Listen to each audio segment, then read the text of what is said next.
Bu çox hissəli əsər Elşən İsmayılın Azərbaycan Sacilər Dövlətinin 10-cu əsrdə müstəqillik uğrunda apardığı mübarizəni təsvir edən Sacilər adlı tarixi dramıdır. Əsas süjet haqq-ədalətə inanan hökümdar Yusif Əbusac ilə hakimiyyət ehtirası ilə xəlifənin məkirli vəziri Ənvərin oyuncağına çevrilən qardaşı Məhəmməd Əbusac arasındakı faciəvi münaqişə üzərində qurulur.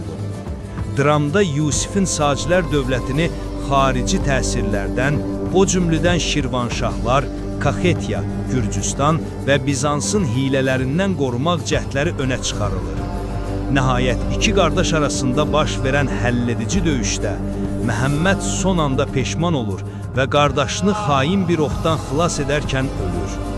Final qeydləri isə Yusifin qısa müddət sonra xilafətin müraciəti ilə Qərmətilərə qarşı döyüşdə əsir düşərək 928-ci ildə edam edildiyini bildirir.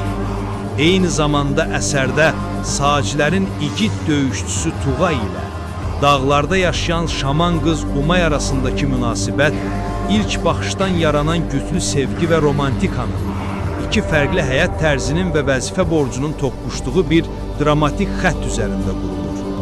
Məhəmməd Əbusazla döyüşdə yaralandıqdan sonra Tuğay və onun ordu komandiri Dəmirxan Qafqaz dağlarında Umay və şəfaatçı Günsunun qayğısı nəticəsində sağalırlar.